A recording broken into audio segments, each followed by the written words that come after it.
প্রিয় বিশ্ববাসী, কেমন আছেন? আশা রাখি ভালো। বিশ্ববাসী মানে জগৎবাসীকে বলছি। কাউকে সালাম, কাউকে আদাব, কাউকে নমস্কার, কাউকে পিস বি আপন ইউ, কাউকে নিহাও। যে যেভাবে নেন আমি সেভাবে দেওয়ার চেষ্টা করলাম। এই যে পৃথিবী, এই পৃথিবী হচ্ছে আমাদের মাতৃতুল্য। আর এখানে আছেন উপস্থিত আমাদের মামা, অর্থাৎ চাঁদ মামা। তারপরে আমার পাশে উপস্থিত আছেন আমাদের সূর্য মামা। আপনারা সবাই চেনেন, সূর্য মামারা চেনেন না? গোটা পৃথিবীর মানুষ, অর্থাৎ বর্তমানে 800 কোটি প্লাস, অর্থাৎ 800 কোটির বেশি মানুষ এই পৃথিবীতে আছে। সবার সাথে এই সূর্য মামার পরিচিত, ঠিক আছে না? তাহলে মোটামুটি আমরা এই নক্ষত্র জগতে আছি। এখন আমাদের যিনি সৃষ্টিকর্তা, তিনি তো আর এর ভিতরে অবস্থান করবেন না, তাই না? তিনি এই পৃথিবীর মতো ক্ষুদ্র একটা জায়গায় তিনি অবস্থান করবেন না, এখানেও তিনি অবস্থান করবেন না, আর এখানে সূর্যের ভিতরেও তিনি অবস্থান করবেন না। কারণ এই তিনটি মিলে হচ্ছে একটা মঞ্চ। এই পৃথিবী এবং চাঁদ এবং সূর্য, তাই না? এই সূর্য মিলে হলো একটা মঞ্চ। তো এর ভিতরে তো পৃথিবীকে পাবেন না, এই সৃষ্টিকর্তাকে খুঁজে পাবেন না। এর মধ্যে কি সৃষ্টিকর্তা থাকবে? হ্যাঁ, এর ভিতরেও থাকবে, আবার এর মধ্যে থাকবে না। এটা আবার কেমন কথা? এর মধ্যে থাকবে আবার এর মধ্যে থাকবে না। হ্যাঁ, সেই ব্যাপারে আলোচনা করব। চলেন শুরু করি। একটু গভীর, যারা জ্ঞানে যারা গভীর তারাই শুধু আমার কথা বুঝতে পারবেন, মূর্খরা আমার কথা বুঝতে পারবেন না। কেন মূর্খ বললাম? কারণ আমাদের কোরআন এটা শিখাইছে যে মূর্খ। কোরআন বলছে যে কিছু মানুষ আছে যারা দেখেও দেখে না, আর শুনেও শোনে না, আর বুঝেও বোঝে না। তারা চতুষ্পদ জন্তুর চাইতে নিকৃষ্ট। কার কথা? কোরআনের কথা। অতএব আপনি মাইন্ড করার কোনো সুযোগ আপনার নাই। তাহলে আমরা দেখলাম এটা পৃথিবী, চন্দ্র, সূর্য, গ্রহ, নক্ষত্র, এগুলো আসলে একটা মঞ্চ। আর সৃষ্টিকর্তার ভিতরেও আছেন। কীরূপে আছেন? শক্তিরূপে আছেন, সেটা আমি ব্যাখ্যা করব। তিনি এর বাইরেও আছেন। কীভাবে শক্তিরূপে আছেন? মনে করেন যে একজন গর্ভবতী মায়ের পেট থেকে কি বেরোয়? সেম ফটোকপি বেরোয় না? ফটোকপি মানে তার সন্তানগুলো ফটোকপির মতো। দেখবেন যে ছেলে কিংবা মেয়ে হলে হয়তো বাবার মতো চেহারা হয়, অথবা মার মতো চেহারা হয়। যেমন আমার বাচ্চা, আমার প্রথম বাচ্চা যেটা আর কি, বড় বাচ্চা, তার রক্তের গ্রুপ ও পজিটিভ, আবার আমার রক্তের গ্রুপ ও পজিটিভ। আমার একটা ছোটো বাচ্চা, সেটা আমার মায়ের মতো, আমারই মায়ের মতো, মানে আমার মায়ের চেহারা আমার মতো, আর আমার ছোটো মেয়ে, তার চেহারা আমার মায়ের মতো। মেয়ে কিন্তু হয়েছে আমার মায়ের মতো, মানে দুই মা, ওল্ড মা, নিউ মা। বুঝলেন খেয়ালটা? তো একটা মায়ের গর্ভে যে সন্তান হয় তার সাধারণত মায়ের মতো চেহারা হয়, ঠিক আছে? এই জন্য হাদিসে বলা হয়েছে যে আল্লাহর রূপ হচ্ছে আদমের মতো। এটা আছে সহিহ মুসলিম শরীফের 6969 নম্বর হাদিসে। অর্থাৎ এই হাদিসটা আপনি ডিলিট করতে পারবেন না। তার মানে কি? আল্লাহর রূপ মানুষের মতো। আবার বাইবেলের আদি পুস্তকের 1:1 সেখানেও বলা হয়েছে যে সব কিছু সৃষ্টি করার পরে তিনি ঈশ্বর মানুষকে তিনি তার মতো করে সৃষ্টি করলেন। এবং তাওরাতে, জব্বুরে, ইনজিলে, বাইবেলে, এই সমস্ত জায়গা ঈশ্বরের রূপ মানুষের মতো বলা হয়েছে। এমনকি বেদেও ওই একই কথা বলা হয়েছে। হ্যাঁ, যে ঈশ্বর মানুষের রূপ ধরে পৃথিবীতে আসেন। ঘটনা কিন্তু মিথ্যা না, একটা প্রসেস আছে। ওই প্রসেসটা শুধুমাত্র সৃষ্টিকর্তাই জানে, আপনি জানেন না। এখন এই যে আমাদের দেহ, আমাদের দেহের মধ্যে কি আছে? যা আছে এই বিশ্ব ব্রহ্মাণ্ডে,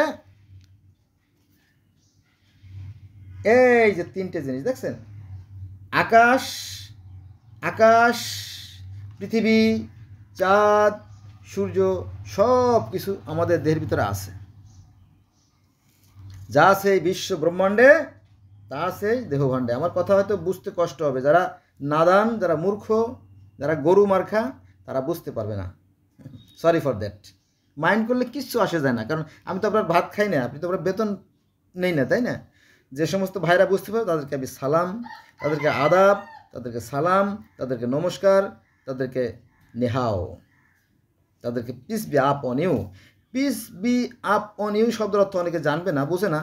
পিস মানে শান্তি, বি মানে হোক, শান্তি হোক, আপ মানে উপরে, টু ইউ তোমার প্রতি, মানে তোমার প্রতি শান্তি বর্ষিত হোক। এটা ইংলিশ শব্দ, এর বাংলা অর্থ হচ্ছে ওই সালাম, আসসালামু আলাইকুম। আসসালামু আলাইকুম আরবি শব্দ, এই আসসালামু আলাইকুমের বাংলা এই মানে ইংরেজি হলো পিস মানে শান্তি, বি মানে হোক, আপ মানে উপরে, টু ইউ তোমার প্রতি শান্তি বর্ষিত হোক। তবে অনেক মূর্খরা জানে না, আর যে সমস্ত ভাইরা জানেন তারা আমার সাথে থাকবেন। ধন্যবাদ। এখন কথা হচ্ছে যে এই যে মানব দেহ, এই দেহের ভিতরে যা আছে বিশ্ব ব্রহ্মাণ্ডে তা আছে। এই প্রকৃতির উপাদানে আমাদের এই দেহ গড়া, প্রকৃতির উপাদানে আমাদের এই দেহ মানব দেহ গড়া। আবার আমরা যখন মারা যাব তখন এই প্রকৃতির কোলে আমরা ঢলে পড়ব। বোঝা গেছে? সনাতন ধর্মে এই পৃথিবীকে বলা হয় মা, এবং আমিও বলি মা। আচ্ছা, এখানে আছে ঋগ্বেদের সংহিতা, ঋগ্বেদ সংহিতা, মাতা পৃথিবী বৃষ্টির জন্য পিতা দুলোককে কর্ম দ্বারা ভজনা করেন। মাতা পৃথিবী বৃষ্টির জন্য পিতা দুলোককে কর্ম দ্বারা ভজনা করেন। পরে যখন বৃষ্টি হয় তখনই তো শিশু সূচনা হয়। যেমন মা, মাই, মার ভিতরে যখন বৃষ্টি হয়, মা মানে আমাদের গর্ভধারিণী মা, মার ভিতরে যখন বৃষ্টি হয়, বৃষ্টি হয় মানে কি, পিতার সাথে যখন তার মিলন ঘটে, যখন তার বিশেষ ধরনের এক ধরনের বৃষ্টি হয়, পানি আসে, তখন সেই পানি থেকে আমার সৃষ্টি হয়েছিল, আমার জন্ম হয়েছিল, যেটা পৃথিবীর সকল মানুষের ক্ষেত্রে প্রযোজ্য। জানেন তো, আমরা পৃথিবীতে যত মানুষ আছি, জগৎবাসী যারা আছি, এই 800 কোটি প্লাস মানুষ বা 900 কোটি যাই বলেন, সবাই কিন্তু সেই পানি থেকে সৃষ্টি। তো ওই বৃষ্টির পানি আর পিতার শরীরের পানির সাথে একটু ভিন্নতা আছে, আবার একও ধরতে পারেন। ঠিক আছে? তো সেই কথা আছে, দেখেন কত বড় বিজ্ঞ লোকে এই কথা লেখছে। ঋগ্বেদ সংহিতা 7, মাতা পৃথিবী বৃষ্টির জন্য পিতা দুলোককে কর্ম দ্বারা ভজনা করেন। এটা আছে ঋগ্বেদের সংহিতা 1ম মণ্ডলের 164 সূক্তে। বোঝা গেছে? যাক, এইভাবে সৃষ্টি সূচনা হয়। পৃথিবীতে একই নিয়ম, একই নিয়ম হচ্ছে কি জানেন, এই তিনটের সমন্বয়ে সৃষ্টি হয়।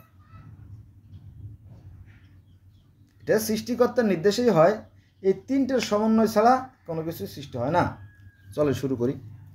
মনে করেন যে সূর্য যখন তাপ দেয়, সূর্য যখন তাপ দেয়, দেখেন এই যে, তাই না, সূর্য যখন তাপ দেয় তখন কিন্তু সকাল হয়, দুপুর হয়, সন্ধ্যা হয়, জানেন তো। তো সূর্য তাপ দেওয়া শুরু করলে একটা বাতাসের প্রবাহ সৃষ্টি হয়। এটা কীভাবে বুঝবো যে লক্ষ কোটি মাইল দূরে সূর্যর ওখানে বাতাসের সৃষ্টি হলো কি হলো না, তাই না? এটা পরীক্ষা করার জন্য আপনার সেই সূর্যের মাথায় যাওয়ার দরকার নাই। আপনি সাগরের পাড়ে অথবা পুকুর পাড়ে যে দেখবেন যে সকালবেলা যখন সূর্য ওঠা শুরু করে, আস্তে আস্তে আস্তে আস্তে আস্তে যখন উপর হয়, সূর্যের তাপ যত বাড়তে থাকে, বাতাসের ঘনত্ব তেমন বাড়তে থাকে, বাতাসের স্রোত তেমন বাড়তে থাকে না? আপনি দেখবেন গ্রীষ্মকালে অর্থাৎ গরমকালে যখন সূর্যের তাপ প্রচণ্ডভাবে প্রকাশিত হয়, তখন বাতাসও প্রচণ্ড বেগে প্রবাহিত হয় এবং গ্রীষ্মকালে ঝড় বৃষ্টি বেশি হয়। বোঝা গেছে? আবার যখন আস্তে আস্তে আস্তে আস্তে সূর্য যখন দূরে সরে যায়, তখন এই বাতাসের প্রবাহ, এই গতিবেগ আস্তে আস্তে কমতে থাকে। শীতকালে দেখবেন যে হু হু হু হু আমরা, তাই না? আর সেই বাতাসও থাকে না, তারপরেও ঠান্ডায় আমরা কেঁপে যাই, তাই না? তো এই বাতাস থেকে প্রাণের সৃষ্টি হয়, জানেন তো? আমাদের মধ্যে যে নিঃশ্বাস, এটা হচ্ছে প্রাণ বায়ু। এই বাতাস থেকে এই প্রাণের সৃষ্টি হয়, এই সূর্য থেকে প্রাণের সৃষ্টি হয়। আপনি যদি ঘরে বাতি জ্বালান অথবা চুলা জ্বালান, চুলার উপরে একটু কাগজ দেবেন, হালকা কিছু, ভারী কিছু দিয়েন না, আবার লোহা দিয়েন না, বা তাহলে হবে না। হালকা কাগজটাও দিয়ে দেখবেন যে ওটা ফেলে দিচ্ছে, বাতাসের সৃষ্টি হচ্ছে, ফেলে দিচ্ছে, এভাবে বাতাসের সৃষ্টি হয়। যাক, মূল কথা আসি, সূর্য যখন তাপ দেয় তখন বাতাসের সৃষ্টি হয়, ফলে সাগরে দেখবেন 10 হাত, 15 হাত, 20 হাত, 25 হাত, 30 হাত, যাই হোক, যে ঢেউ ওঠে, জাহাজ ডুবে যায় ওই সাগরের সূর্যের তাপের কারণে। তাহলে স্থলে এসব হয় না কেন? ওই যে ঝড় হয়। আর স্থলভাগে তো বেশিরভাগ গাছপালা, পাহাড়, ঘর বাড়ি, এই জন্য ওই বাতাসের ওই বেগটা আমরা বুঝতে পারি না। ফাঁকা মাঠের ভিতরে বসবেন, আবার দেখবেন যে প্রচণ্ড বাতাস। আপনার বাড়ির আশেপাশে যে ফাঁকা বাগান আছে, মাঠ আছে, সেখানে গেলে দেখবেন যে সেখানে বাতাসের ওই প্রবাহটা যত ফাঁকা জায়গায় যাবেন তত বেশি হতে থাকবে। বোঝা গেছে বিষয়টা? তাহলে এই বাতাস থেকেই প্রাণের সৃষ্টি করে সৃষ্টিকর্তা। তারপরে এই যে বাতাসের যে শক্তি, এটাকে কাজে লাগাইয়া প্রপেলার অর্থাৎ পাখা ঘুরিয়ে কিন্তু আমরা জেনারেটরের মাধ্যমে বিদ্যুৎ উৎপন্ন করতে পারি। এটা এক প্রকার শক্তি, মানে পৃথিবীতে শক্তির খেলা। যা বলতেছি না, যা কিছু বলতেছি, সব মূলত শক্তিরই বিভিন্ন রূপ। বোঝা গেছে? কোরআনে বলা হয়েছে তিনি আদি, তিনি অন্ত, তিনি যুগপৎ, তিনি সব কিছু, তার থেকে সব কিছু সৃষ্টি।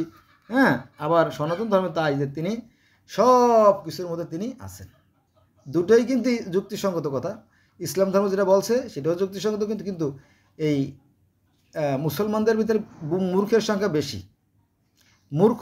মূর্খর সংখ্যা বেশি, পরে ওরা ব্যাখ্যা বিশ্লেষণ বোঝে না বা জানার চেষ্টা করে না। ওরা ওই যে জান্নাতের যে হুর, ইনটেক প্রোডাক্ট, ওই যে মানে কুমারী নারী, ওদের কারণে ওদের 12টা বাজে গেছে। ওই নেশায় ওদের ঘুম হয় না, ওরা বেহুশ। ওই জান্নাতের পাখির মাংস, নানা রকম ফল ফলাদি আর ওই হুরের নেশায় এত বেহুশ, ভালো মন্দ হুশ থাকে না।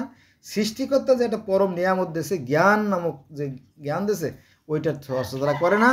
এই জন্য ভালো মন্দের জ্ঞান তাদের নিঃসন্দেহে কম। খালি মারামারি, কাটাকাটি। মুসলিম যত রাষ্ট্র আছে দেখবেন, সব দেশেই যুদ্ধ আছে, তবে মুসলিম রাষ্ট্রগুলোতে যুদ্ধ সবচেয়ে বেশি। এগুলো নিয়ে অন্যদিন আলোচনা করব। আজকে সূর্য, আকাশ, পৃথিবী নিয়ে আলোচনা করি, তাই না? তো দেখেন যে সূর্যের কারণে বাতাসের সৃষ্টি হয়, অর্থাৎ প্রাণের সৃষ্টি হয়। সূর্যের কারণে আলোর সৃষ্টি হয়। সূর্য যখন প্রকাশিত হয় তখন আলোর সৃষ্টি হয়। আলো এক প্রকার শক্তি, বাতাসও এক প্রকার শক্তি, তাপও এক প্রকার শক্তি। তাহলে আমরা এই বাতাস দিয়েও বিদ্যুৎ উৎপন্ন করতে পারি। আলোর যে শক্তি দিয়ে আমরা সৌর বিদ্যুৎ তৈরি করি, জানেন গ্রাম অঞ্চলে, তাই না? সোলার প্যানেল দিয়ে বিদ্যুৎ উৎপন্ন করা হয়, শহরেও অনেকে করে, বিদ্যুৎ করা যায়। আবার কোনো কোনো দেশে আবার এই সৌর বিদ্যুৎ কাজে লাগে বিমান চালায়, আবার গাড়িও চালায়, তাই না? দেখ, তারপরে আপনার এই যে বাতাস, পানি, এই পানিটা এক প্রকার শক্তি, কি জ্বালা, তাই না? বাতাসও শক্তি, পানিও শক্তি, মাটিও শক্তি, আগুনও শক্তি, আবার কি বাদ দিলাম না, এটা তাপও শক্তি। সবই শক্তির খেলা। একই শক্তি, কিন্তু এক, কিন্তু রূপ বিভিন্ন। এই কথা কোরআনে আছে, কিন্তু এর ব্যাখ্যা মুসলমানরা জানে না। তিনি আদি, তিনি অন্ত, তিনি যুগপৎ, তিনি সব কিছু। তিনি আল জাহের, অর্থাৎ তিনি সাকার, তিনি আল বাতেন, তিনি নিরাকার। এই কথা আবার বেদে আছে যে তিনি সাকার ও নিরাকার, মানে তার আকারও আছে, তিনি নিরাকার আছে, তিনি সব কিছুর মধ্যে আছেন। ঘটনা সত্যি, কিন্তু মুসলমানরা বলে না, তিনি সপ্তম আকাশে বসে রয়েছে চেয়ারে। আবার কোরআনে বলতেছে যে তিনি মানুষের মধ্যে থাকেন, প্রত্যেকটা মানুষের মধ্যে আছে, তিনি সর্বত্র বিরাজমান। এই জিনিসটা আবার মুসলমানরা বিশ্বাস করে না। তো মুসলমানরা কোরআন পড়ে, কিন্তু কোরআনটা বিশ্বাস করে না। মুসলমানরা কোরআন পড়ে, কিন্তু কোরআন তারা বোঝে না, বিশ্বাস করে না। ওই যে বেহুশ অবস্থায় আছে, খালি যুদ্ধ। নবী মুহাম্মদ সাল্লাল্লাহু আলাইহি ওয়াসাল্লাম 85টা যুদ্ধ করছে, তার মধ্যে 27টা যুদ্ধে নিজে সরাসরি অংশগ্রহণ করছে। অথচ তাও ধর্মের যে লাওসে উনি কখনো কোনো যুদ্ধ করেন নাই। তারপরে আপনার কনফুসিয়াস ধর্মের যিনি কনফুসিয়াস তিনিও যুদ্ধ করেন নাই। তারপরে আপনার গৌতম বুদ্ধ তিনিও যুদ্ধ করেন নাই। তারপরে হযরত ঈসা আলাইহিস সালাম তিনিও যুদ্ধ করেন নাই। সুন্দর না? তাহলে আমরা জানলাম যে বাতাসও এক প্রকার শক্তি, তাপও এক প্রকার শক্তি, আলো এক প্রকার শক্তি, আর যে বৃষ্টি নামে এটাও এক প্রকার শক্তি। এই বৃষ্টির পানি যখন জমাট বাঁধে ওখান থেকে আপনার টারবাইনের মাধ্যমে, তাই না, টারবাইনের মাধ্যমে জেনারেটের মাধ্যমে বিশেষ প্রক্রিয়ায় বিদ্যুৎ উৎপন্ন করা। আপনারা জানেন হ্যাঁ যে কাপ্তাই যে জল বিদ্যুৎ প্রকল্প, আরও বহু প্রকল্প আছে, উন্নত বিশ্বে আরও বেশি বেশি প্রকল্প আছে, তাই না? আসলে সবই শক্তির খেলা। বোঝা গেছে? এখন মনে করেন যে উপরে যে সূর্যের তাপ, এই সূর্যের তাপ আর নিচের যে পানি, এই যে নীল পানি, তাই না, এই নীল পানি, তো এই পানি আর বাতাসের সংমিশ্রণে যে আর্দ্রতার সৃষ্টি হয়, আর এই আর্দ্রতা থেকেই প্রাণের সৃষ্টি হয়। অবাক হচ্ছেন না? অবাক হওয়ার কিছু নাই তো, এভাবেই সৃষ্টি হয়। সেইটা কেমন জানেন? ওই যে পৃথিবীতে যত ডিম ফোটে, পৃথিবীতে, আমি শুধু পৃথিবী নিয়ে কথা বলতেছি, শুধু Bangladesh, Bharat, Pakistan, not only Bangladesh, Pakistan or India, but also around the world, সারা পৃথিবীতে, হ্যাঁ, অল কাইন্ডস অফ এগ, হ্যাঁ, grow by the air, heat and other god gifted product. সৃষ্টিকর্তার যে সমস্ত উপাদান আছে তার সমন্বয়ে কিন্তু এই ডিমগুলো ফুটে। সেটা কেমন হয়? ডিমের ভিতরে দুই স্তরে বাতাস আছে। ডিমের ভিতরে দুই স্তরে বাতাস আছে। ডিমের প্রায় 14টা স্তর আছে। এটা কিন্তু মূর্খরা জানে না। যারা মূর্খ তারা কিন্তু মনে করে যে ডিমের ভিতরে উপরে একটা শক্ত খোলস, ডিমের উপরে একটা শক্ত খোলস, তার ভিতরে একটা সাদা অংশ, তার ভিতরে কুসুম, এই 3টে অংশের কথা মূর্খরা জানে। কিন্তু জ্ঞানীদের কাছে এর 14টা অংশ আমার আছে। ডিমের রহস্য ভিডিও আছে, যদি আপনারা দেখতেন, ডিমের রহস্য আছে, 14টা স্তর সেখানে আছে। তো ডিমের ভিতরে 2টেই বাতাসের স্তর আছে, মানে একদম মূল কেন্দ্রে, একদম কেন্দ্রে একটা ছোট্ট সরিষা দানার মতো একটা বাতাসের স্তর থাকে। ওখান থেকে প্রাণের সৃষ্টি হয়। ওখানে উপরে দিয়ে যখন তাপ দেয় না, তখন এখানে কম্পনের সৃষ্টি হয়। কম্পন সৃষ্টি করার পরে ওখানে হার্টের সৃষ্টি হয়। হার্ট, দ্যাটস মিন আমাদের যে most important part of our body, মানে পার্টস অফ আওয়ার বডি, আমাদের ভিতরে যে বাতাসটা আছে হার্টের ভিতরে, এরকম 2টা স্তর আছে, একদম ডিমের কেন্দ্রে, আরটা আছে ডিমের একটা সাইডে। ডিমের একটা সাইডে দেখবেন একটা বায়ু প্রকোষ্ঠ থাকে, এবং ডিমের ভিতরে বাচ্চা যত বেশি প্রসারিত হয়, ওই বায়ু থলির অংশটা আরও বাড়তে থাকে। ঠিক আছে? তাহলে ডিমের উপরিভাগে খোলসে 1700 ছিদ্র থাকে। ডিমের উপরের খোলসে 1700 ছিদ্র থাকে। 1700 একটা লেয়ার।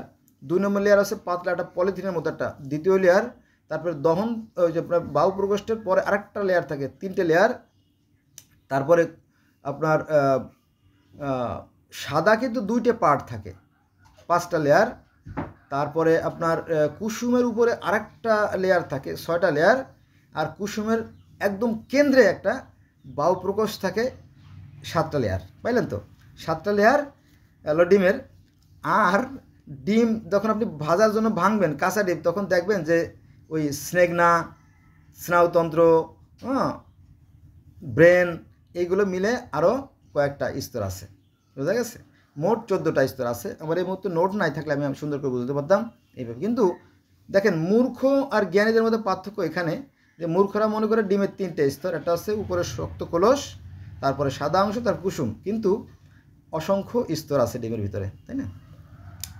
আর বিশেষ করে ডিম এই ডিমটা যদি একটু বাতি হয়ে যায়, অর্থাৎ রক্ত জমাট বাঁধতে দিলে আপনি সব কিছু ক্লিয়ার দেখতে পারবেন, যে হালকা পানির ভিতরে একটা ছবির মতো, আমরা যেমন ছবি তুলি না, হালকা ছবির মতো দেখবেন যে ওই মাথা একদিকে, তারপরে লেজ একদিকে, লেজটা বোঝা যাবে না যদিও, তারপরে ওই যে রক্ত জমছে দেখবেন যে শিরা উপশিরাগুলো, সেগুলো এগুলো একদিকে, এইভাবে 14টা স্তর আছে এবং ডিমের রহস্য একটা ভিডিও আছে আমার এই চ্যানেলে, আপনি খোঁজ করে দেখতে পারেন। ঠিক আছে, 14টা অংশ আছে আর কি এগুলো বিষয়, কিন্তু সাধারণ মানুষে বুঝতে পারে না। সাধারণ মানুষ মনে করে 3টে স্তর, আর জ্ঞানীদের কাছে এটা 14টারও বেশি স্তর। যতই ডিম পরিপক্ক হয় তখন তার মধ্যে হার্ডি তৈরি হয়, তার মধ্যে আপনার ভেইন তৈরি হয়, হ্যাঁ, শিরা উপশিরা তৈরি হয়। এই বিষয়গুলো এতই সূক্ষ্ম, এতই সূক্ষ্ম, এতই সূক্ষ্ম যে এটা আসলে খালি চোখে দেখতে পারাটা বেশ কঠিন। হ্যাঁ, আমি তাদেরকে দোষ দিচ্ছি না, যারা জানে না তাদেরকে দোষ দিচ্ছি না, কিন্তু যখন তারা জেনে যখন বাহাদুরি করে তখনই সমস্যার সৃষ্টি হয়। যাক, তো দেখেন যে এই ডিমে কিন্তু হাত দিতে হয় না। ডিমে হাত দিতে হয় না, ডিমে হাত দিতে হয় না। আপনি বালিশের তুলার ভিতরে অথবা লেপ কম্বলের তলে রাইখে দিলে সেখানেই কিন্তু দেখবে যে ডিমের ফুটে বাচ্চা বের হয়ে যায়।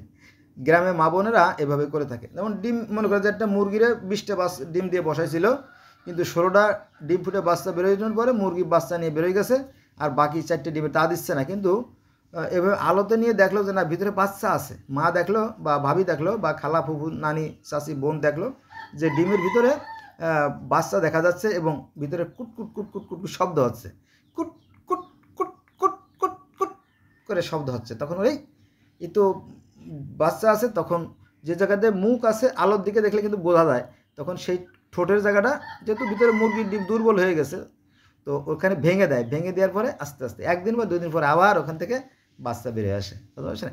এখানে তাপের কারণে, মানে অদৃশ্য থেকে কিন্তু সৃষ্টিকর্তা বলেন কুন কুন ফায়াকুন। আল্লাহ বলেন হও আর হয়ে যায়। এটা আছে আমাদের ইসলাম ধর্মে। আর সনাতন ধর্মে আছে মায়া শক্তি দ্বারা, মায়া শক্তি দ্বারা, জাদু। যা পাগল, তাই না? ওই যে পানি ফোড়া, আমাদের গ্রামে দেখবেন যে পানি ফোড়া দিয়ে আপনার ডায়রিয়া, কলেরা, বসন্ত, গুটি, ঠান্ডা, পাতলা পায়খানা সব ডায়রিয়া দিয়ে মানে দোয়া দিয়ে। আবার সাপে কামড়াইছে, কুত্তায় কামড়াইছে, বিলেতে কামড়াইছে, ইন্দুরি কামড়াইছে, কোনো কথা নাই। আপনার ওই যে কী জানি বলে আয়তাল কুরসি ফু দিলেই সব ভালো হয়ে যায়। দুনিয়ার যত ধরনের আপদ বিপদ আছে, দুনিয়াতে যত রকমের বিপদ আপদ আছে, সব ওই আয়তাল কুরসি দিয়ে ফু দিলেই হয়ে যায়। এগুলো ধোকাবাজি, যদিও ভণ্ডামি। মূল কথা হচ্ছে, মূল বিষয়টা হচ্ছে সৃষ্টিকর্তা মানুষকে জ্ঞান দিয়ে দিয়েছে। Not only man but also all kinds of animal are get knowledge from almighty creator. শুধু মানুষই না, পৃথিবীতে যত প্রাণী আছে সমস্ত প্রাণী সেই সৃষ্টিকর্তার পক্ষ থেকে কী পাইছে? জ্ঞান প্রাপ্ত হয়েছে। সেই জ্ঞানকে কাজে লাগাইয়া মানুষ আজকে উন্নতির চরম শিখরে আহ্বান করছে। দেখেন, এই যে বিমান চলে জ্ঞানের মাধ্যমে, মোবাইল চলে জ্ঞানের মাধ্যমে, ল্যাপটপ চলে জ্ঞানের মাধ্যমে, কম্পিউটার চলে জ্ঞানের মাধ্যমে, টুইটার, গুগল, ফেসবুক, হ্যাঁ, ইউটিউব, সব জ্ঞানের মাধ্যমে সৃষ্টি হয়েছে। এটা কারো গায়ের জোর না, বুঝা গেছে? তো ঠিক এরকম তো সৃষ্টিকর্তা অদৃশ্য এক জাদু বলে হয়ে যাও। তিনি অদৃশ্য হাত দিয়ে এইগুলো সৃষ্টি করে থাকেন। এটা আপনি চোখ দিয়ে তাকে কীভাবে দেখবেন? চোখ দিয়ে তাকে দেখা সম্ভব না। চোখ দিয়ে সৃষ্টিকর্তাকে দেখা সম্ভব না। এই কথা হাজার হাজার ধর্মে আছে। তো এত হাজার হাজার ধর্ম তো একটা ভিডিওতে বলা যাবে না। আমি শুধুমাত্র সর্বপ্রাচীনতম ধর্ম সনাতন আর সর্বনবীন ধর্ম ইসলাম থেকে বলবো। পবিত্র কোরআন শরীফে বলা হয়েছে,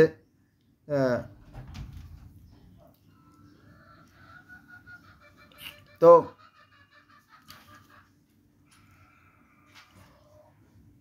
লেগে গেলাম,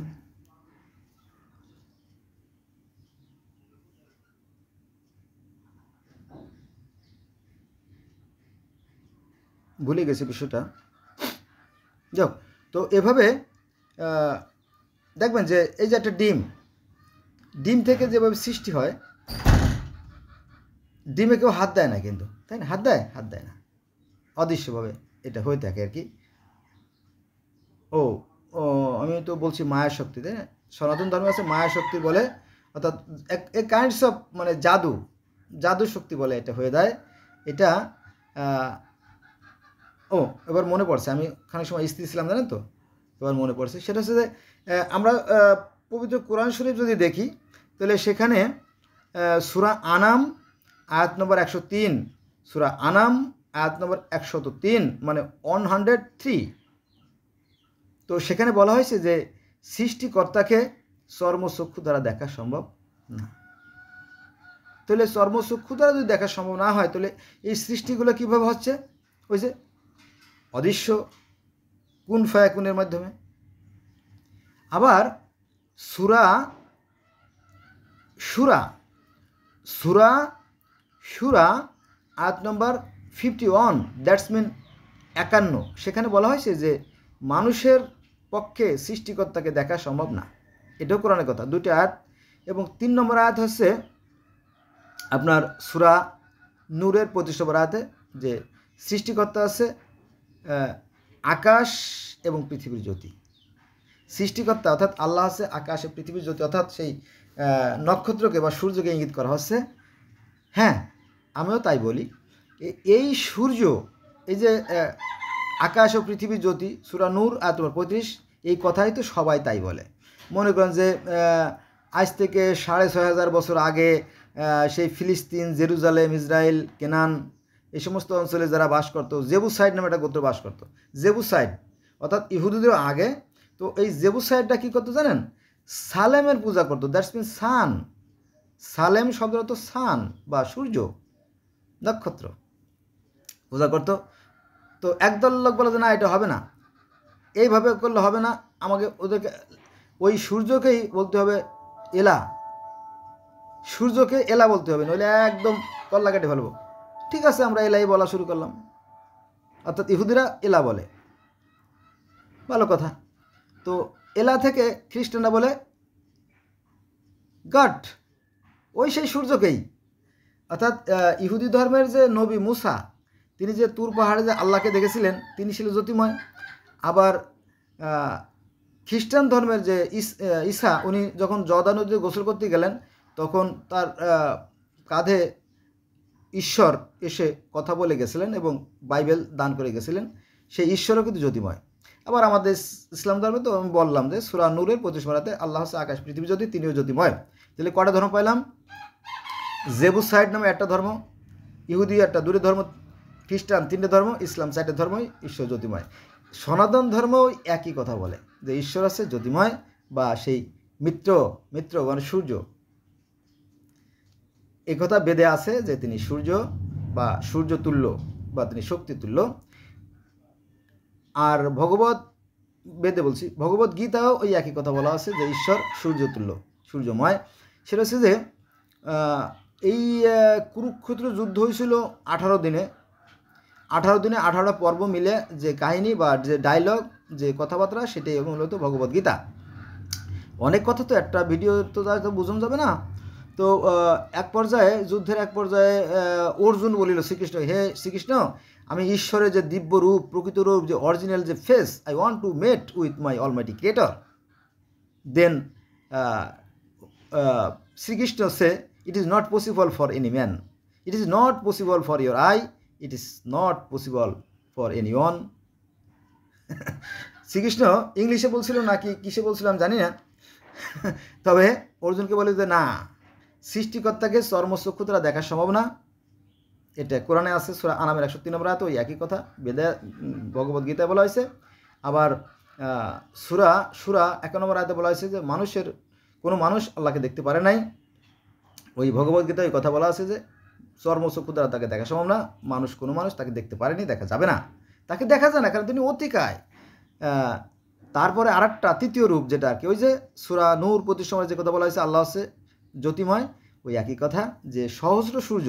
এই কথা কিন্তু আমি ভগবত গীতা থেকে বলছি যে সহস্র সূর্য যদি আকাশে উদিত হয়, তাহার তুলনায় ঈশ্বরের রূপ কিছুই নয়। বোঝা গেছে বিষয়টা? সহস্র সূর্য, it is not a simple matter.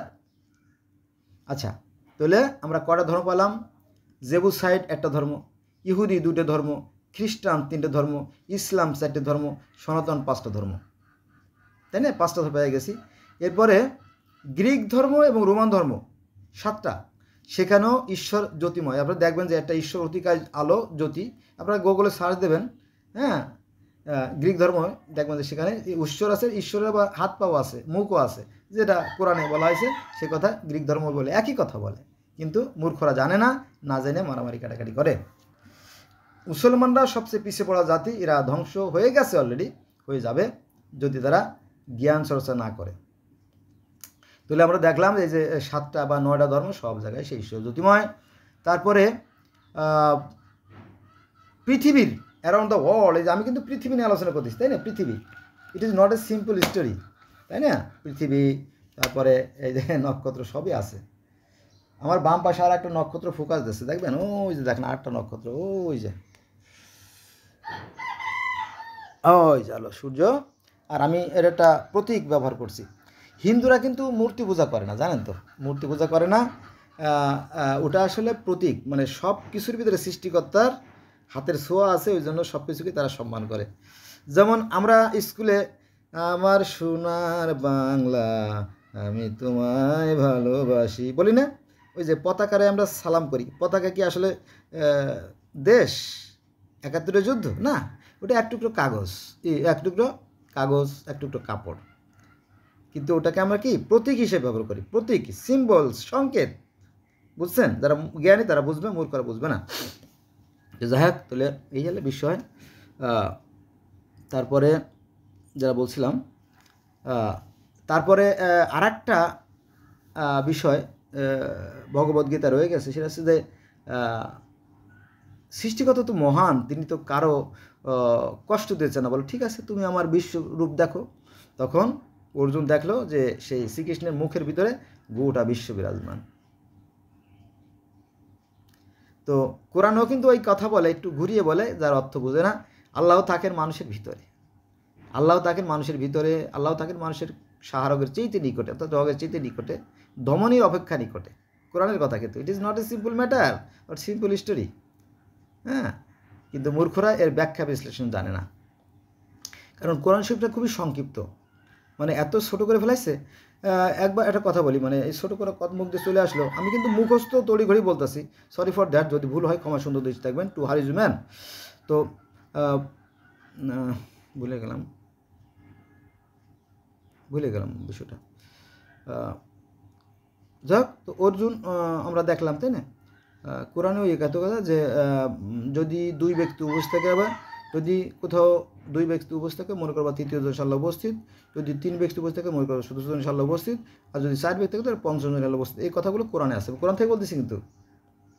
কিন্তু আমি আমার জানা মতে শতকরা 95% বা তার প্লাস মুসলমান কোরআন শান্ত জানে না, শুধু নামে মুসলমান। এই যে বাবা মুসলমান ছিল আর ভাই মুসলমান, এই জন্য মুসলমান। এটা খুব বিপজ্জনক আর কি। হ্যাঁ, যা যেমন কর্ম করবে সে তেমন ফল পাবে, এটা কোরআনের কথা। এটাও কোরআনের কথা বলেছে যে আমি মানুষ সৃষ্টি করেছি এবং মানুষকে ভালো মন্দের জ্ঞান দিয়ে সৃষ্টি করেছি, এখন মানুষ যা করবে সে তাই পাবে। হ্যাঁ, এখন সে কোন পথে যাবে এটা তার একান্ত অভিপ্রায়। এটা কিন্তু কোরআনের কথা, সব কোরআনের কথা চলে আসতেছে, এমনকি বেদের কথা এবং অন্যান্য ধর্মের কথা, এইটাই আর কি। তো যেটা বললাম যে সূর্য, তারপর পৃথিবী যে সর্বপ্রাচীনতম লিখিত গ্রন্থ গিলগামেশ, সেখানেও সেই সূর্য মানে এটা শামাস, এটাকে বলছিলাম। কিন্তু ওই যে ফিলিস্তিন জেরুজালেমের যে পূর্বকার যে জাতি ছিল, জেবুসাইড জাতি, তারা কাকে সালেমের পূজা করতো। দেখেন, সেই সালেম মানে সূর্য, সালেম মানেও সূর্য। আমাদের যে কোরআনে আছে নক্ষত্র, সেটাও মানে সূর্য। হিন্দুরা যেটা বলে মিত্র, সেটাও সূর্য। তারপরে গিলগামেশের মহাকাব্য, সেখানে সেই শামাস মানেও সূর্য। সেই শামাসের আশীর্বাদ নিয়ে গরুকে হত্যা করছিল গিলগামেশের বন্ধু, পরে তারা অভিশপ্ত হয় এবং তাকে হত্যা করা হয় দেবতার আশীর্বাদে, এরকম কাহিনী আছে। তো দেখো। তারপরে মিশরীয়দের কিন্তু ধর্ম ছিল 1200 ধর্ম ছিল। 1200 ধর্ম থাকলে সবাই সেই একই রাকে মানত। রা মানে কি? এই চন্দ্র, সূর্য, পৃথিবীকে যিনি নিয়ন্ত্রণ করেন, সেটা হচ্ছে রা। বুঝছেন? তারপরে বিজ্ঞানীর কথা বলতে পারেন। বিজ্ঞানীরা বলতেছে যে এই যে বিশ্ব ব্রহ্মাণ্ড, তাই না? বিজ্ঞানীরা তো অনেক বড়, তাদের চিন্তা চেতনাও বড়, তাই না? এই যে পৃথিবী, মানে বিজ্ঞানীরা একটু বড় করে বলে যে এই যে বিশ্ব ব্রহ্মাণ্ড সুশৃঙ্খল ও সুনিয়ন্ত্রিত হয়ে পরিচালিত হচ্ছে, নিঃসন্দেহে এর পিছনে একটা শক্তি আছে। সেই শক্তিকে পৃথিবীর বিভিন্ন মানুষ বিভিন্ন ডাকে। এখন পৃথিবীতে ভাষা আছে হাজার হাজার ভাষা, 6000, 7000, 9000, 12000, 14000 ভাষা আছে, তাই না? হয়তো আমার ভাষা সে বোঝে না, তার ভাষা আমি বুঝি না, কিন্তু বিষয়গুলো কিন্তু এক। বোঝা গেছে বিষয় এটা আর কি। তো যারা মূর্খ, যে যত বড় মূর্খ সে তত বড় ধার্মিক। বোঝা গেছে? আমরা এই প্রকৃতিরই সন্তান, এই প্রকৃতিকে নিয়ন্ত্রণ করে একটা মহাশক্তি। আর তিনি তো সব কিছুর ভিতরে আছেন। আগে বললাম না যে তিনি সব কিছুর ভিতরে আছেন আর সব কিছুই তার ভিতরে আছে, অর্থাৎ আমার ভিতরে সৃষ্টিকর্তা আছেন। এটা কিন্তু কোরআনের কথা। আল্লাহ থাকেন মানুষের কল্পের ভিতরে, আল্লাহ আমার ভিতরে আছেন আর আমি আল্লাহর ভিতরে আছি। যেমন একটা গর্ভবতী মায়ের পেটে যেমন একটা সন্তান থাকে, আমরা যখন মায়ের পেটে ছিলাম না, আমরা কিংবা আপনি বা পৃথিবীর অন্য যত প্রাণী আছে, যখন আমরা মায়ের গর্ভে ছিলাম তখন মায়ের জরার ভিতরে প্রথমে একটা বাতাসের থলি তৈরি হয়, বল তৈরি হয়, এরকম একটা বল তৈরি হয়। আর এই বলের ভিতরে থাকে পানি, দ্যাটস মিন মেডিকেলের ভাষায় বলা হয় ফ্লুইড। তো এই পানির ভিতরে বাচ্চা ঘোরাফেরা করে, বাতাসে একদম ইজি চেয়ার মতো ঘোরাফেরা করে, আস্তে আস্তে ওখানেই বড় হয়। ওটা কিন্তু পানি না, ওটা হচ্ছে ফ্লুইড, এক বিশেষ ধরনের ফ্লুইড। ওটা সহজে ঠান্ডাও হয় না, সহজে গরম হয় না, যাতে বাচ্চাটা খুব যত্ন সহকারে বাড়তে থাকে, বুঝছেন। তারপরে যখন বাচ্চা বড় হয়ে যায় তখন ডাক্তাররা কিন্তু মাদেরকে সাধারণ, এই মহিলা বলো, জি ম্যাডাম বলেন, বলো শোনো বাচ্চা কিন্তু বড় হয়ে গেছে, ওর কিন্তু হাত পাও গজাইছে, ও কিন্তু ঠেলাঠেলি করে। ভাই হ্যাঁ ম্যাডাম, মাঝে মাঝে আমার পেটে দেয় ধাক্কা, তখন কি যে ব্যথা পায়। মার পেটের ভিতরে কিন্তু বাচ্চা ধাক্কা মারে, জানেন তো? আপনি জানেন, আপনি তো পুরুষ, আপনি জানবেন কী করে কষ্টটা কি মা বোঝে। তো এই বাচ্চা কিন্তু ঠেলা মারলে কিন্তু দেখবেন যে মার পেটের ওই জায়গাটা দেখবেন যে এইভাবে ঠেলা মারছে, উঁচু হচ্ছে নিচু হচ্ছে। যদি ভালো করে লক্ষ্য করেন, আবার অনেক পুরুষ আছে খেয়ালই করে না, সারাদিন মাঠে থাকে, হাটে থাকে, ঘাটে থাকে, বাজারে থাকে, দোকানে থাকে, সে কিন্তু এগুলো জানে না। কিন্তু বাচ্চারা মার পেটের মধ্যে থেকে আমি লাথি মারে, ধাক্কা মারে, গুতা মারে, তখন মা যন্ত্রণায় আর বাঁচে না, এটা মাই শুধু বোঝে। মা আবার কী করে জানেন, এবার হাত দিয়ে ঠেকায়, ও কিন্তু যুদ্ধ শুরু করে দিয়েছে পেটের ভিতর থেকে। দেখেন, আরেকটা বিষয় অনেকে জানে না, আমি মেডিকেলের ছাত্র, আমি প্রায় 18 বছর মেডিকেল লাইনে কাজ করছি, সায়েন্সেরও ছাত্র, ইংলিশেরও ছাত্র, আরবিরও ছাত্র, এক দারুণ ছাত্র আমি। এই জন্য হয়তো সৃষ্টিকর্তা আপনাদের সাথে আমার কথা বলার সৌভাগ্য অর্জন করছে। আমি যখন ফরিদপুর আনন্দ বিশ্ববিদ্যালয় কলেজে পড়ি তখন আমার 93-94 সালে, তখন আমার ইংলিশ ছিল। তারপরে আমি সায়েন্সের ছাত্র ছিলাম। তারপরে আবার মাদ্রাসাতে কারিয়ানা করছি যশোরের জিগলগাছা এস বাঁকড়া থেকে আমি 1990 সালে কারিয়ানা কোর্স করছিলাম, এবং আমরা 4 জনে হাজিরা পুরস্কারে প্রধান ছিলাম। তার মধ্যে আমি ছিলাম প্রধান, আমি ছিলাম প্রথম হাজিরা পুরস্কারে।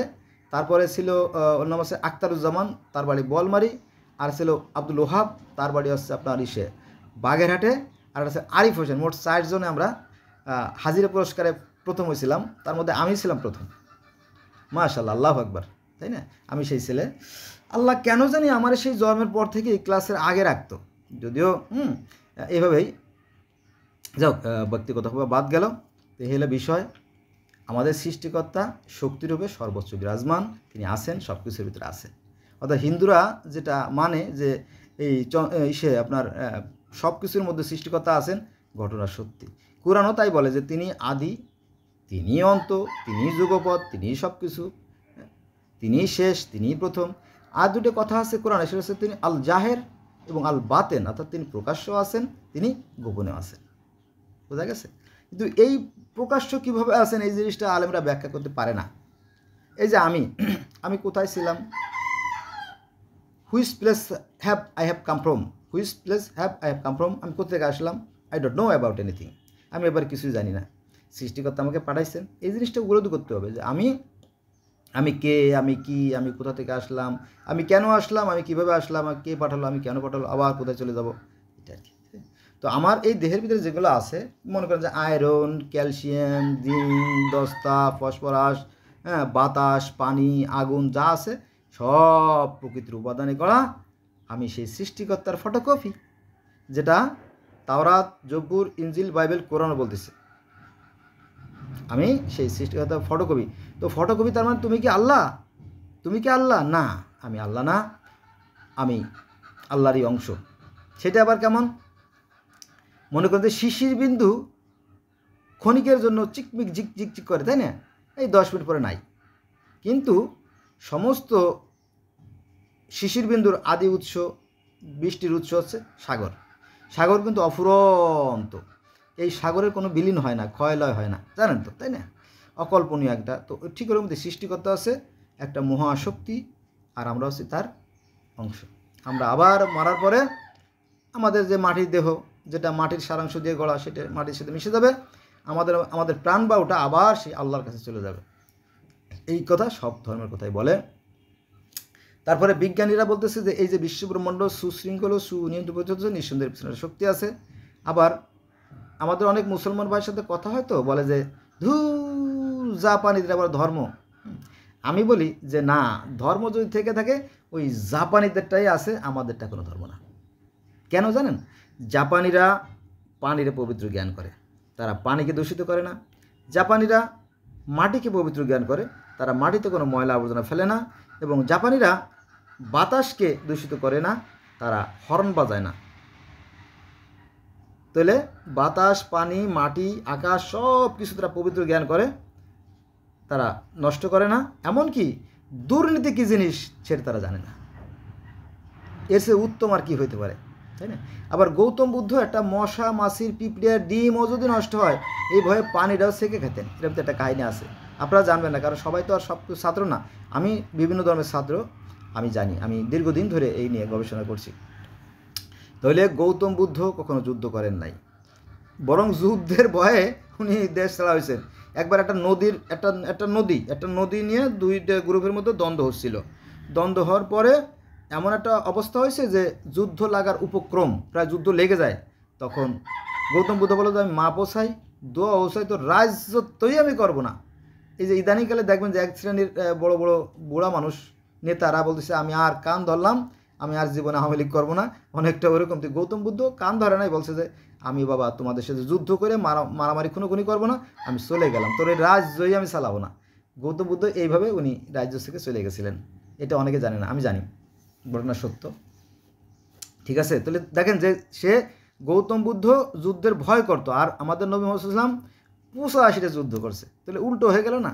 তারাও ধর্মপ্রবর্তক, আমাদের নবীও ধর্মপ্রবর্তক, তাই না? তারপরে তাও ধর্মের যে প্রবর্তক লাওসে, উনিও কোনো যুদ্ধ বিগ্রহ করেন নাই।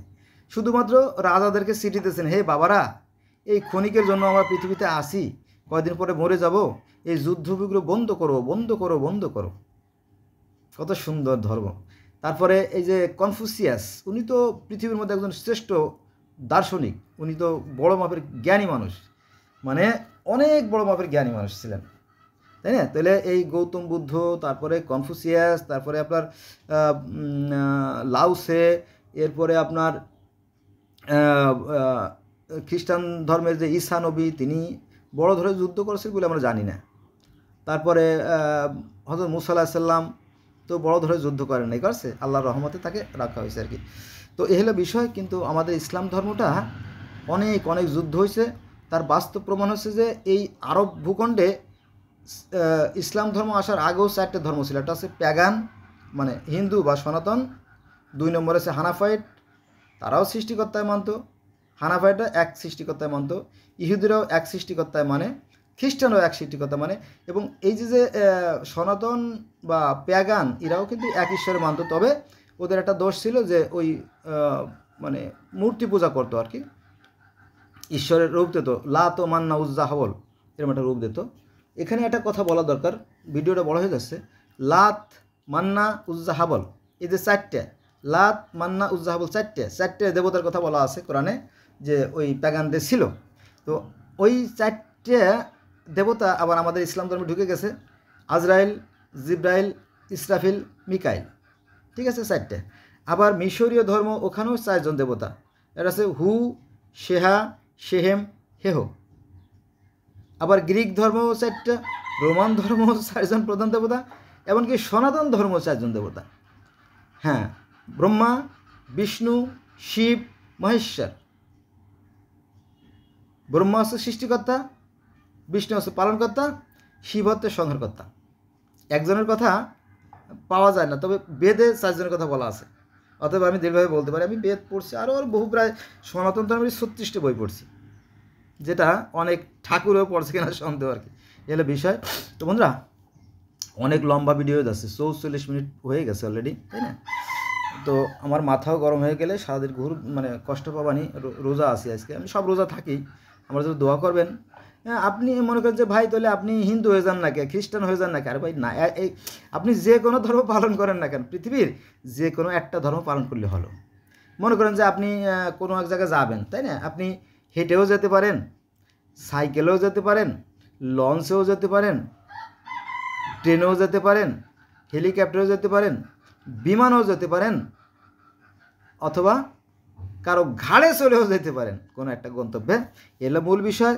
মূল বিষয় হচ্ছে যে আপনাকে যেতে হবে, ওই গন্তব্যে পৌঁছতে হবে। এখন ধর্ম যেটাই পালন করেন, সত্য সুন্দর হতে হবে। আপনি মাথায় টুপি রাখলেন, দাড়ি রাখলেন, পাগড়ি পাঞ্জাবি পরে, আপনি বেছেন ফেন্সিডিল, আপনি বেছেন ইয়াবা, শান্তি আপনি পাবেন না। ঠিক আছে? শান্তি বাস করে মানুষের মনে। আর সবচেয়ে বড় যে জিনিসটা সেটা হচ্ছে যে মানুষ কিন্তু মরে না, মরার মতো কিছু নাই। হ্যাঁ, মনে করেন যে এই পৃথিবীতে এই যে আমার কাছে যে সাগর, সমুদ্র, নদী, পাহাড় সবই আছে এখানে। এই যে আমার এই পৃথিবীতে 3 ভাগের 4 ভাগই পানি, এই যে পানি, নীল পানি। তো আমাদের দেহ 4 ভাগের 3 ভাগ পানি। আবার এই সাগরে 3 প্রকার, মানে পৃথিবীতে 3 প্রকার পানি আছে। এটা হচ্ছে নদী, নালা, খাল, বিলের পানি হচ্ছে মিষ্টি, তারপরে সাগরের পানি হচ্ছে আপনার লবণাক্ত, আর মহাসাগরের পানি হচ্ছে তিক্ত। আপনারা যারা বিজ্ঞ তাদের কাছে জেনে নেন, আমি সঠিক তথ্যই দিচ্ছি। ঠিক আমাদের ভিতরেও এই পৃথিবীর মতোই আমাদের দেহ 3 প্রকার পানি আছে। একটা হচ্ছে আমাদের মুখের পানি মিষ্টি, আমাদের ঘামের পানি লবণাক্ত, আর আমাদের যে পাচক রস, অর্থাৎ যেটা আমাদের হজম প্রক্রিয়ায়, দ্যাটস মিন ডাইজেস্ট করতে সাহায্য করে, সেই যে পানিটা সেটা তিক্ত পানি। এটা গড গিফটেড, মানে ঐশ্বরিক প্রদত্ত, যদিও এগুলো বিশ্বাস, বুঝছেন, সাধারণ মানুষ জানে না। তাহলে এই যে আমাদের দেহে 3 প্রকার পানি, পৃথিবীতেও 3 প্রকার পানি। আবার আমাদের পৃথিবীতে যেমন বাতাস ঘূর্ণয়মান, পৃথিবীতে বাতাস তো সারাক্ষণ 24 ঘন্টায় ঘোরে, কম আর বেশি। ঠিক আমাদের দেহের মধ্যেও বাতাস ঘূর্ণয়মান। সেটা কীভাবে? আমরা যখন নিঃশ্বাসটা নাক দিয়ে নেই, অথবা মুখ দিয়ে নেই, যেভাবে নেই, নেওয়ার পরে এই বাতাসটা আমাদের ফুসফুসের মধ্যে যায়। প্রথমে ফুসফুসের মধ্যে যায় এবং ফুসফুসের মধ্যে একটা ভাল্ব আছে, গোল একটা ভাল্ব আছে, গোল একটা ভাল্ব আছে। ওই ভাল্বের মধ্যে ঢোকে, ওই ঢালপের থেকে আবার ছিদ্র পথে আরেকটা লেয়ারে যায়, ওখান থেকে আরেকটা লেয়ারে যায়, আরেকটা লেয়ার, 5টা লেয়ার ভেদ করে। ইট is not a simple matter, এটা জটিল বিষয় ভাই। এই স্তরটা ভেদ করে নির্মল এবং বিশুদ্ধ যে অক্সিজেনটা আছে সেটা রক্তের সাথে মিশে যায়। রক্ত আবার কী করে? তার ভেইনের মাধ্যমে, অর্থাৎ তার যে লাইন, এই যে রক্তবাহী নালী আছে না আমাদের, এই যে রক্তবাহী নালী দেখেন, এই রক্তবাহী মাধ্যমে আপনার মাথার তালু থেকে শুরু করে সংক্ষেপে পার পাতা পর্যন্ত সব জায়গায় রক্ত ঘুরে, আর এই অক্সিজেনটা ঘুরে। অক্সিজেন ছাড়া দেহ চলে না এবং মানুষ বাঁচতে পারে না। বাতাস ছাড়া মানুষ বাঁচতে পারে না। এই বাতাস হচ্ছে আমাদের প্রাণ, ঈশ্বরের এক বিশেষ রূপ বা অংশ, উনি আমাদের মধ্যে থাকেন। ওই যে মনে আছে যখন আদমকে প্রথম সৃষ্টি করা হয়, কইরে শীত করে ফেলাইতে হয়, 40 বছর ধরে জান্নাতের আশেপাশে চলছিল, যে চলে নাই। পরে আল্লাহ পাক বলল, হে ফেরেশতারা, আমি আদমকে সচল করব, আমি যখন আদমের ভিতরে আমার প্রাণ বায়ু ঢুকাই দেব তখন সে সচল হয়ে যাবে। অর্থাৎ এই যে প্রাণ বায়ু যেটা, এটা সেই ঈশ্বর। ঠিক আছে? এই সনাতন ধর্মে এক কথা বলা আছে, একই কথা বলা, একটা ভিডিওতে কত কথা বলবো বলে না, আর এত কথা তো বলা যায় না। সনাতন ধর্মে একই কথা বলা আছে যে যখন সৃষ্টিকর্তা চিন্তা করলেন, সৃষ্টিকর্তা যিনি ঈশ্বর, যিনি ভগবান, তিনি চিন্তা করলেন যে আমি পশু প্রজা সৃষ্টি করব। পশু ও প্রজা সৃষ্টি করবে কথাটা বেদে আছে, কিন্তু আপনি কাটতে পারবেন না। তো পশু ও প্রজা সৃষ্টি করব, তখন তিনি কী করলেন? তিনি হস্ত, পদ, কর্ণ, নাসিকা, গৃহা, দিবা, ত্বক সৃষ্টি করে তিনি ভিতরে আত্মার উপর প্রবেশ করলেন। ওই কোরআনে যা আছে বেদে তাই আছে। এবং পৃথিবীর আরও ধর্ম, যেমন আমি অনেক ধর্মের কথা বলিনি, যেমন আপনার রোমের যে ধর্ম, কেল্টিক ধর্ম, তারপরে আপনার মিত্রাই ধর্ম, তারপরে আপনার সামানিজম ধর্ম, অ্যাজটেক ধর্ম, মায়ান ধর্ম, ইনকা ধর্ম, ডগন ধর্ম, রাস্টাফারিজম ধর্ম, কনফুসিয়াস ধর্ম, তাও ধর্ম, সিন্তো ধর্ম, বাহাই ধর্ম, ব্যাবিলনীয় ধর্ম, সুমেরীয় ধর্ম, অ্যাসিরীয় ধর্ম, তারপরে আপনার লুসাই ধর্ম। এইভাবে পৃথিবীতে ধর্মের সংখ্যা কত? 4315টা, অথবা 6000 এরকম। যেটা পাইছেন কই? আপনি পাবেন কোথায়? আপনি তো খুঁজেন না। আর যারা খুঁজে তারাই ধন্য। বন্ধুরা, অনেক কথা হলো। হ্যাঁ, রোজা থেকে এত কথা বলা ঠিক না, রোজা হালকা হয়ে যায় বলে শুনছি। প্রকৃত সত্য জানি না, আল্লাহ ভালো জানে। তাহলে আসলে আমি আজকে এই গোটা বিশ্ব ব্রহ্মাণ্ড নিয়ে আমি পৃথিবীর সকল ভাইদের জন্য আলোচনা করলাম। তো বিষয়টা হচ্ছে কি, যে আমরা আমরা মানুষটা হচ্ছে পিঁপড়ের চাইতে ক্ষুদ্র, সসীম এক ফোঁটা বিন্দুর মতো আর কি। আর সৃষ্টিকর্তা তো অসীম। অসীম মানে কি বিশাল, ব্যাপক, বিগ। আর আমরা হচ্ছে কি little. Little little a little knowledge is dangerous thing, একটা কথা আছে না? তো এই ক্ষুদ্রটা বিপজ্জনক। আর বিশেষ করে আমার মুসলমান ভাইরা, আমি তাদেরকে দোয়া করি যে মুসলমান ভাইরা হেদায়েত প্রাপ্ত হোক, তাদের বোধ উদয় হোক। সৃষ্টিকর্তা আমাদের যে জ্ঞান দিয়েছেন, এই জ্ঞানের চর্চা করতে হবে আমাদের, এটাই মূল বিষয়। হ্যাঁ, জ্ঞানের চর্চা করলে হয়তো আপনারা সত্যকে জেনে যেতে পারবেন। কিন্তু এরা আছে ওই যে little learning is dangerous thing, মানে এই অল্প বিদ্যা ভয়ঙ্কর। এরা মনে করে যে আল্লাহ পাক শুধুমাত্র, আর এই পৃথিবীতে হাজার হাজার ভাষা আছে, এরা মনে করে যে আল্লাহ পাক শুধুমাত্র এই আরবিটাই বোঝে, আর কিছু বোঝে টোঝে না। হ্যাঁ, আল্লাহ খুব কম জ্ঞানী, এবং এই সৌদি আরবটাই বোধ হয় সারা পৃথিবী, আর বাকিগুলো না। এটা ভাবাটা বোকামি, চরম বোকামি। ঠিক আছে, আল্লাহ মুসলমানদের হেদায়েত দান করুক, আমাদের ভাইদের হেদায়েত করুক। কারণ আমি তো মুসলমানের সন্তান, আমি তাদের দোয়াই করব। এরা খুবই কম জ্ঞানী মানুষ, আর এরা বেশি মারামারি করে, গুণগুণি করে এই মুসলমানরা। ধন্যবাদ সবাইকে। আল্লাহ সবাইকে হেদায়েত দান করুক। পৃথিবীটা আরও সুন্দর হোক, সুকমে হোক, এই দোয়া কামনা করে আজকের মধ্যে বিদায়। আল্লাহ হাফেজ। আমার সাথে থাকবেন, ভালো লাগবে। আমি জগতের 120টি ধর্মের আলোচনা আমি এর আগে করছি। 120টি ধর্মের আলোচনা তো করা যায় না, বলছি যে ওই ধর্মের অনুসারীরা তাদের সৃষ্টিকর্তাকে কী নামে ডাকে, এইভাবে একটা ভিডিও আছে।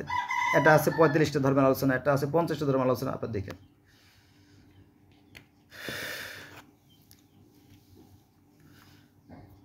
আজকে এই পর্যন্ত রইল বন্ধুরা, সবাই ভালো থাকবেন। আল্লাহ হাফেজ।